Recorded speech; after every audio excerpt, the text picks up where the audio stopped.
Welcome to Second Take, the show that takes a look at the issues behind the news. The focus at state-owned companies over the past few years has been on governance. However, attention is slowly shifting to their business models. Terence joins me to discuss why.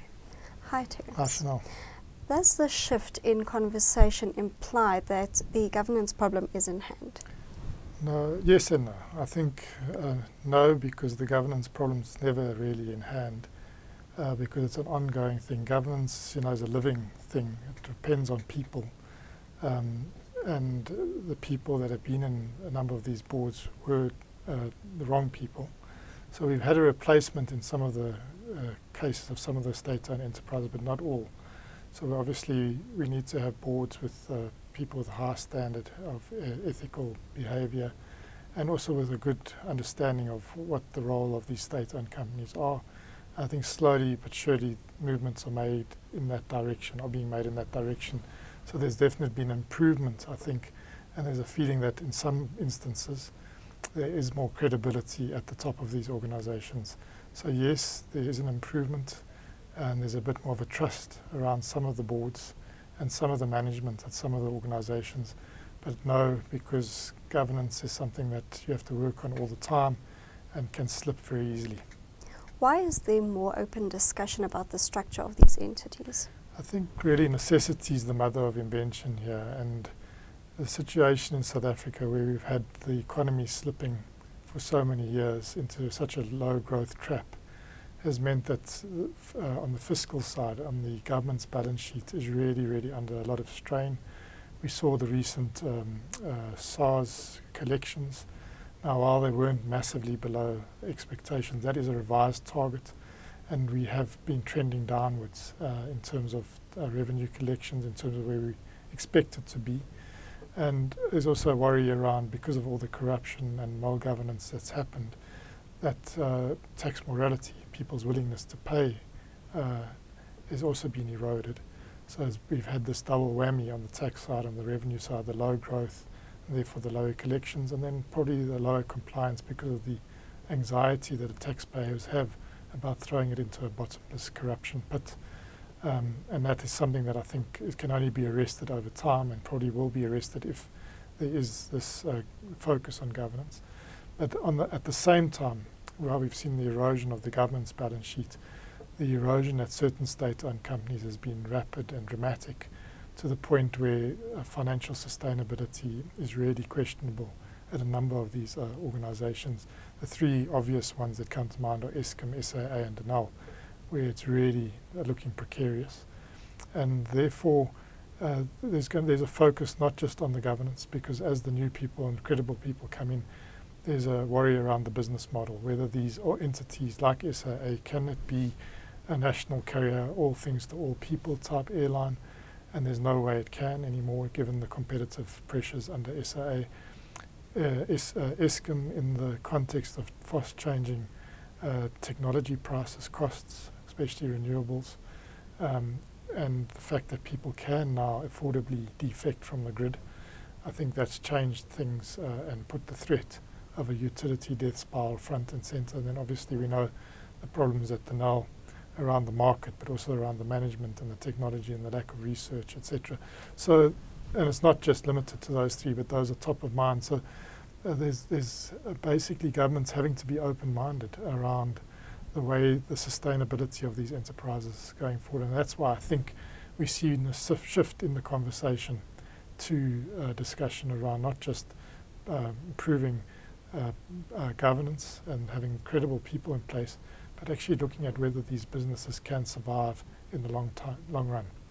Particular public attention is also being given to the operating models at Eskom and SoE. Why is that? Well, I think SoE has just been this perennial loss maker. So SoE now has this new board, now has new executive leadership, and has a turnaround plan again. Now this feels like déjà vu all over again. And the issue there is really that there hasn't been implementation on those turnaround plans, which I think have been very much clearly sort of shrinking the business to a profitability, being more focused as a low-cost carrier probably in the domestic market through Mango, having regional alliances that build up its African network and its African presence. And actually the word now is to be a very boutique airline internationally, because I think what we've seen with the Gulf carriers really taking a dominant position, not just in South African market, but in the global market, we're having to really cut our cloth to that new reality. So I think the business model has to change. Now the problem there is that there's such deep losses for so long that the liquidity crunch has hit SoE. And it's going to be a really, really difficult act now to get this business into a position where it can be funded, because it's going to have to probably be funded by lenders who trust that the implementation is going to happen in the turnaround strategy, and then that the money can flow so that staff can be paid, creditors can be paid, etc. So the business model has to start, the implementation around this fit for the future type airline has to start really accelerating. There can be no further delay, or otherwise it's going to be at a point where I think many would argue it's already a case for business rescue, if not insolvency, which is a serious situation. And especially in a competitive environment where some competitors will say, well, is this fair that a company can continue trading recklessly, and shouldn't this be taken potentially to court? So I think we've got to that point with SoE where it's desperate times and desperate measures are needed. And if we look a little bit further ahead, I think the similar tsunami is about to hit Eskom on the liquidity side. We already saw the liquidity crunch that hit in early January, February.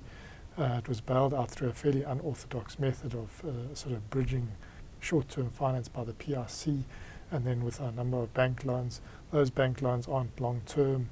They're also going to come due. So I think in the next few months, Eskom is going to be facing a similar liquidity issue again, unless, again, the necessity being the mother of invention, something different is done.